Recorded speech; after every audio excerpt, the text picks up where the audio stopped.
Bonjour à tous et bienvenue pour un nouveau Face à la REP. Notre invité aujourd'hui, Éric Gormand. Bonjour Éric. Bonjour. Donc Éric Gormand est vice-président pour l'Aquitaine et délégué pour les Pyrénées-Atlantiques de l'Institut des hautes études de la défense nationale. Alors c'est l'occasion aujourd'hui de présenter l'IHEDN, mais on va commencer par vous, Éric Gormand. Présentez-vous en quelques mots quel est votre parcours et comment êtes-vous arrivé en Béarn? Bien sûr, alors effectivement, je suis arrivé en Béarn à peu près à l'âge de 30 ans comme directeur commercial export de la société Turboméca, qui est donc ici un grand groupe d'aéronautique. Je suis resté assez peu de temps dans ce groupe, hein, et j'ai créé assez rapidement des entreprises.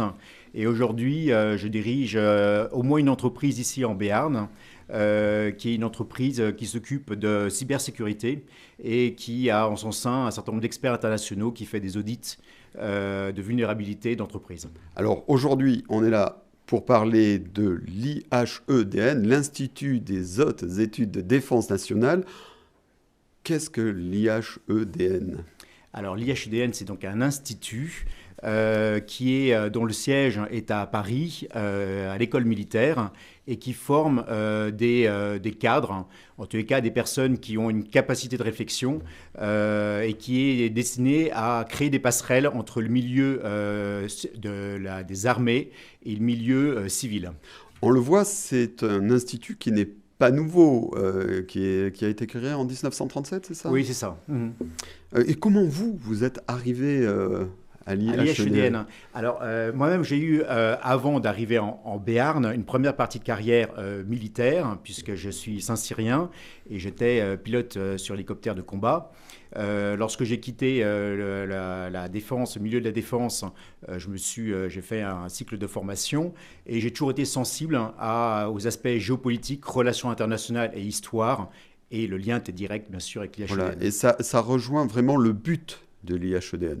Oui, l'IHEDN, c'est vraiment créer des passerelles, c'est faire dialoguer et avoir un socle commun de connaissances pour des personnes qui sont issues de milieux complètement différents et surtout des personnes qui parfois considèrent que la défense, ce n'est pas leur sujet.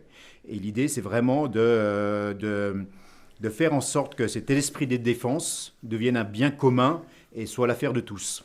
Vous parlez à l'IHEDN beaucoup de la fibre nationale. Mais c'est vrai que c'est pas associé à à un mouvement politique. C'est quelque chose de totalement Oui, absolument. indépendant. Donc, tout d'abord, le financement de l'IHEDN se fait par le budget du Premier ministre. Et donc, à l'IHEDN, on forme des personnes lors de sessions nationales, régionales, internationales, etc. Donc, c'est vraiment une sorte d'école qui va durer 1 an à quelques semaines ou quelques mois. Et l'idée, c'est vraiment de faire dialoguer à la fois des personnes du milieu privé, complètement privé, des chefs d'entreprise, des cadres, des syndicalistes, des personnes d'associations, avec donc d'autres personnes qui vont rejoindre l'IHEDN pour des motifs effectivement de compréhension d'enjeux nationaux. Ce sont des préfets, ce sont des ministres, ce sont des ambassadeurs ou des professeurs d'éducation nationale ou de l'université. On peut dire que c'est une sorte de think tank, de groupe de réflexion? Oui, c'est absolument, le terme est approprié. C'est un lieu où on peut parler de tout. Où, d'une certaine façon, la loi de Chatham House, qui est une loi de confidentialité, s'applique et qui permet notamment aux personnes de mieux structurer leur esprit vis-à-vis de ces sujets-là, avec un socle commun de connaissances et la possibilité de voir comment l'État fonctionne dans ces sujets, avec des visites de sites militaires et autres. Alors, c'est l'Institut des hautes études de défense nationale. On parle beaucoup de l'esprit de défense, mais le cadre de l'IHEDN dépasse le cadre de la défense nationale. Oui, absolument. Aujourd'hui, on peut vraiment parler de la défense nationale. Plus largement, on va parler de cohésion nationale, d'esprit de défense. Et l'esprit de défense, c'est aussi bien, on est tous impactés aujourd'hui rattrapés par la réalité, avec notamment des attentats depuis maintenant finalement une vingtaine d'années. Et puis l'esprit de défense, c'est aussi considérer que la France, ses emplois, c'est l'affaire de tous et que même si je suis dans un cadre, dans une très grande entreprise américaine, j'ai quand même peut-être une certaine ambition à être à rester français au sein d'une entité qui ne l'est pas. Vous considérez aujourd'hui peut-être qu'il y a un délitement de cet esprit de défense nationale ou pas? Je pense que en France, plus particulièrement, les valeurs, je sais pas, alors c'est pas vraiment les valeurs du drapeau, mais en tout cas, quand on parle de l'État et puis de la France, de la communauté nationale, voilà, peut-être? c'est quelque chose. C'est finalement parler de la France, ce serait peut-être un gros mot, alors que la cohésion nationale et puis oui, cette cohésion nationale ne le serait pas, et il faut aller vers ce type de sujet et en tout cas avoir un discours dépassionné sur quelque chose qui est indispensable, c'est-à-dire l'État et la défense de cet État. Ce qui entraîne aussi un lien de solidarité peut-être entre les citoyens? Oui, alors c'est bien sûr un lien de solidarité et effectivement il s'applique au sein de l'Institut où peuvent dialoguer des personnes qui sont, je pense, par exemple c'est un institut qui est très ancien, alors j'imagine que dans les années 60, avec le débat de la colonisation, etc., faire dialoguer un syndicaliste dur avec un préfet, c'était pas chose aisée et l'IHEDN le permettait.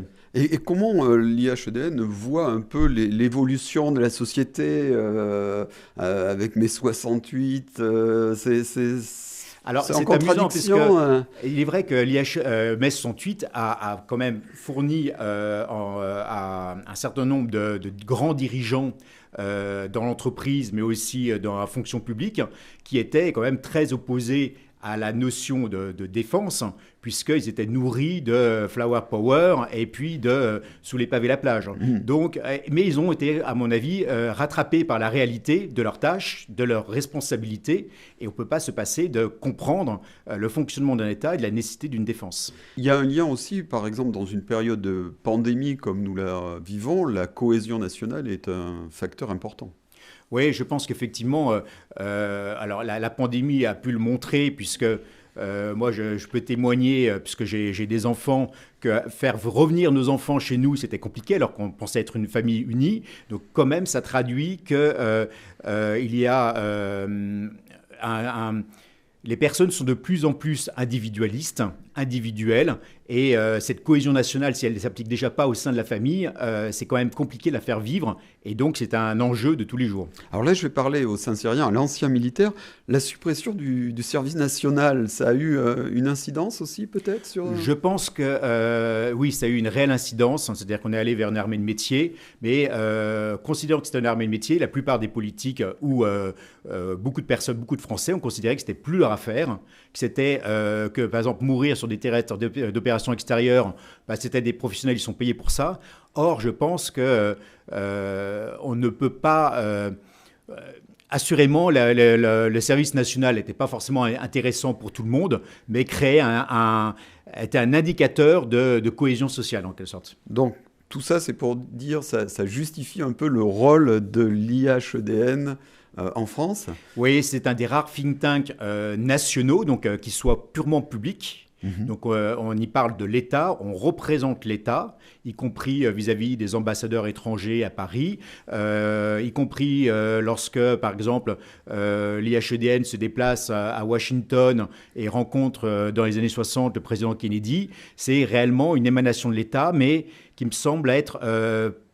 non pas un politiquement correct, mais en tous les cas, qui me paraît s'appuyer sur des arguments et sur de la réflexion, ce qui est très intéressant aujourd'hui. Alors si je vous ai fait venir, je vais révéler le secret de cuisine, c'est que on s'est rencontrés sur une cérémonie patriotique et je ne savais pas que l'IHEDN était représenté dans le département et avait une action dans le département. Et aujourd'hui, c'est justement pour ça que vous êtes notre invité, c'est pour nous dire... Comment l'IHEDN agit dans les Pyrénées-Atlantiques? Quelles sont ses actions?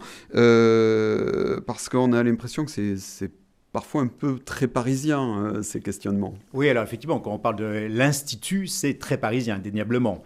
Mais il y a finalement des relais ici dans les Pyrénées-Atlantiques, notamment parce qu'il y a des auditeurs qui ont été formés.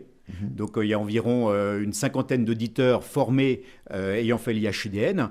Et ici, donc en Béarn, notre mission, en tout cas celle que je me donne, c'est de véhiculer des valeurs, c'est de rencontrer des chefs d'entreprise pour qu'ils puissent identifier des cadres qui pourraient faire une session nationale ou régionale de l'IHEDN, donc être formés. Et nous sommes des relais, par exemple, pour le service national universel. Comme nous avons des éditeurs qui viennent de tout horizon, on est en mesure de réfléchir à comment véhiculer cette notion de service auprès des jeunes qui peuvent le faire, qui ont entre 15 et 18 ans, avant qu'ils deviennent obligatoires, par exemple. Alors, comme on peut le voir sur l'écran qui est derrière vous, pour vous contacter, on peut aussi vous contacter. Il y a un site internet de l'IHEDN national. Donc l'adresse apparaît sur les écrans aussi, et ça permet de voir l'activité de l'IHEDN au niveau national, mais aussi de voir, d'accéder aux coordonnées de la délégation locale. C'est important aussi d'avoir une visibilité. Oui, tout à fait. Donc nous, on est effectivement ce site web permet d'avoir un certain nombre de films, enfin en tout cas beaucoup de documents qui sont gratuits. Qui sont nourris d'une vraie réflexion universitaire et donc qui peuvent tous nous nourrir sur qu'est-ce qu'est la France dans le monde et quels sont les enjeux aujourd'hui pour nous, pour être peut-être un peu moins naïf, tendre, peut-être bisounours vis-à-vis de la place de la France dans les relations internationales. Et pour se nourrir, il y a aussi des rendez-vous que vous organisez au niveau local. Je crois qu'au mois de décembre, je crois que c'était le 7 décembre, il y a eu une conférence. Il va bientôt en avoir une autre. C'est important ces rendez-vous. Oui, alors de quoi parle-t-on, par exemple? Oui, alors ces rendez-vous, c'est dans le cadre de ce qu'on appelle un trinôme académique. C'est un partenariat signé entre l'IHEDN, le ministère de l'Éducation nationale et le ministère des Armées, où nous donnons des conférences d'ordre que j'axe beaucoup sur la géopolitique et qui sont ouvertes quand même à un public assez large et qui permettent de faire venir ici des interlocuteurs, en tous les cas des conférenciers de haut vol, pour traiter ce type de sujet. On va parler des jeunes justement, puisqu'il y a un gros axe de travail de l'IHEDN auprès des jeunes. Donc on a parlé du trinôme. Il y a des actions concrètes qui sont faites par ce trinôme. Oui, absolument. Alors vis-à-vis des jeunes, donc il y a les jeunes qui font des études supérieures ou ceux qui sont encore dans le système scolaire. Et pour les uns comme pour les autres, par exemple le Trinôme a organisé des rallyes citoyens. Donc c'est une sorte de jeu qui se passe une journée qui aura lieu à Pau fin mars, aux alentours du 30 mars, mais qui aura lieu aussi à Bayonne et à Oloron. Et là, c'est sous la tutelle, en tout cas c'est l'organisation à la fois des armées, d'IHEDN et principalement de l'éducation nationale. Vous en avez parlé tout à l'heure, j'y reviens sur le service national universel, qui n'est pas encore si universel que ça. Alors quel est le rôle de l'IHEDN? Alors le SNU, le service national universel, effectivement, pour l'instant, c'est un acte de volontariat. Mais il n'empêche qu'aujourd'hui, avoir mené cet acte de volontariat, c'est assurément montrer qu'on a un peu de caractère, qu'on a une force de caractère, qu'on va chercher l'information et certainement pour les élèves qui auront fait leur service national de façon volontaire et non pas de façon imposée, comme ça risque d'être le cas dès 2023, eh bien, ils auront un avantage indéniable pour Parcoursup, pour leurs études supérieures, parce qu'ils auront montré qu'ils sont capables de s'engager. Autre cible de l'IHEDN, ce sont les élus, et notamment chaque commune a un correspondant de défense, et vous êtes aussi là pour les accompagner? Alors, à ce jour, donc ça fait partie effectivement des missions de l'IHEDN. C'est une mission que moi, je vais m'atteler à faire vivre pendant les prochains mois en termes d'organisation, puisque c'est principalement le ministère de la Défense qui s'en était occupé jusqu'à présent. J'aimerais bien avoir une action plus concrète, parce que ces correspondants de défense, aujourd'hui, c'est hélas, parfois, simplement un nom dans une case. Sans c'est la commune qui envoie le nom à la préfecture. Voilà, et donc on a rempli la case. Mais je pense que les personnes qu'ils soient volontaires ou que ça aurait été imposé, ont besoin eux-mêmes de savoir le so what, pourquoi je suis là, quelle est ma tâche. Et je pense que si ça a été décidé, c'est que ça avait une vraie pertinence. Autre public, vous en avez parlé tout à l'heure, les dirigeants d'entreprises, d'associations, de syndicats, c'est important d'être en contact, en gros de reproduire au niveau local ce qui se passe à Paris? Oui, alors c'est important. Alors, on n'a pas, pour le coup, de mise en place. On les invite effectivement à nos manifestations. Ces personnes-là, pour nous, enfin, nous reconnaissons que ces personnes-là sont l'avenir de la France et représentent les citoyens. Et indéniablement, ils ont besoin de dialoguer, y compris sur ce type de sujet, même si ce n'est pas forcément une association, une ONG, ne s'intéresse pas forcément à ce qu'est la défense. Mais pour autant, tout se regroupe. Il y a une cohérence à établir, en quelque sorte.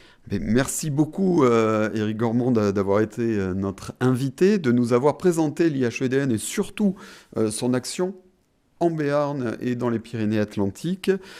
Pour avoir toutes les informations sur l'IHEDN, je vous renvoie sur le site internet ihedn.fr. Merci beaucoup et à bientôt pour un nouveau Face à la REP. Merci.